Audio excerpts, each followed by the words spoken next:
Assalamualaikum warahmatullahi wabarakatuh. Halo anak-anak, selamat pagi. Bagaimana keadaannya?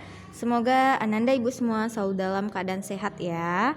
Baiklah, hari ini kita masuk pada tema 4 yaitu sehat itu penting. Subtema 1 peredaran darahku sehat dan pembelajaran yang ke-1.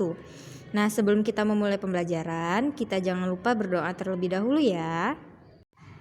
Anak-anak ibu semua, ada yang tahu apa arti dari sistem peredaran darah? Ya, jadi sistem peredaran darah itu adalah mengalirnya darah yang dipompa oleh jantung di dalam tubuh. Nah, itu disebut sebagai sistem peredaran darah ya. Jadi darah itu merupakan alat transportasi pada tubuh manusia yang paling utama. Nah, darah ini beredar dengan bantuan alat yang disebut dengan peredaran darah.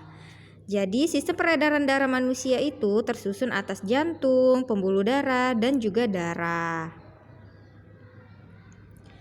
Perhatikan, ini adalah gambar dari organ peredaran darah manusia. Nah, yang ibu garis ini itu adalah jantung. Jantung berfungsi untuk memompa darah ya. Merupakan salah satu organ peredaran darah yang berfungsi memompa darah sehingga darah yang dapat diedarkan ke seluruh tubuh. Jantung ini terletak di dalam rongga dada sebelah kiri ya. Kemudian perhatikan lagi yang ibu garis nih, panah. Nah, ini adalah pembuluh darah. Pembuluh darah merupakan saluran yang berfungsi sebagai tempat mengalirnya darah dari seluruh tubuh menuju jantung atau sebaliknya. Ya, jadi fungsinya itu untuk menyalurkan darah. Ya, anak-anak. Nah, perhatikan lagi, ini adalah gambar jantung, ya. Jantung. Jantung ini terdiri dari 4 ruang, yaitu serambi kiri, serambi kanan, bilik kiri, dan juga ada bilik kanan. Nih, perhatikan panahnya. Yang ibu garis itu adalah serambi kanan. Serambi kanan ini berfungsi untuk menerima darah atau kayak CO2 dari seluruh tubuh. Dan yang ibu garis ini adalah bilik kanan. Bilik kanan itu berfungsi untuk memompa darah atau kayak CO2 ke dalam paru-paru. Selanjutnya, yang ibu garis ini perhatikan ya. Nah, ini adalah serambi kiri. Serambi kiri ini berfungsi untuk menerima darah kayak O2 dari paru-paru. Sedangkan yang ini, yang ibu garis ini adalah bilik kiri yang berfungsi untuk memompa darah atau kayak O2 ke seluruh tubuh. Nah, anak-anak, jadi kontraksi dan relaksasi pada jantung ini menyebabkan terjadinya denyut jantung. Nah, denyut jantung atau denyut nadi.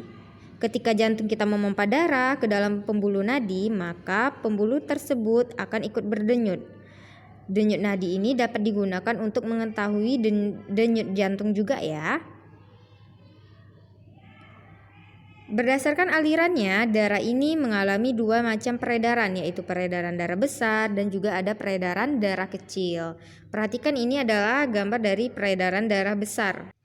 Peredaran darah besar itu dimulai dari bilik kanan, kemudian lanjut masuk ke kapiler seluruh tubuh, kemudian menuju vena atas dan bawah, dan terakhir di serambi kanan. Itu adalah peredaran darah besar jalannya ya. Kemudian untuk peredaran darah kecil bisa diperhatikan tuh gambarnya dan juga ada skemanya ya. Perhatikan panahnya, dimulai dari bilik kanan, kemudian menuju ke arteri paru-paru, masuk ke dalam paru-paru, kemudian menuju ke vena paru-paru, dan terakhir berada di serambi kiri. Itu adalah peredaran darah kecil ya jalannya. Nah, anak-anak, darah itu mempunyai banyak fungsi dan di dalam darah itu ada komponen penyusunnya. Komponen yang ada di dalam darah yaitu sel darah merah, plasma darah, sel darah putih, dan juga ada keping darah. Nah, masing-masing komponen ini memiliki fungsinya ya. Yang pertama adalah sel darah merah. Sel darah merah ini berfungsi untuk mengangkut oksigen ke seluruh tubuh. Kemudian untuk plasma darah ini berfungsi mengedarkan zat makanan ke seluruh tubuh kita. Dan juga ada keping darah. Nah, keping darah ini berfungsi untuk menutup luka kita ya, supaya lebih cepat tertutup. Kemudian yang terakhir adalah sel darah putih. Sel darah putih ini berfungsi untuk membasmi kuman yang masuk ke dalam tubuh. Jadi komponen-komponen dari darah ini memiliki fungsi yang berbeda-beda ya. Oke anak-anak, sebelumnya kita sudah pernah ya mempraktekkan atau membacakan pantun. Nah, sekarang masih ingat nggak apa itu pantun? Ya, pantun merupakan salah satu seni merangkai kata. Nah, pantun ini dapat digunakan untuk mengungkapkan perasaan seseorang mengenai suatu kejadian atau peristiwa yang sedang dialaminya. Pantun biasanya memiliki ciri khas sehingga berbeda dengan bentuk puisi lainnya. Nah, perhatikan ini adalah contoh dari pantun ya.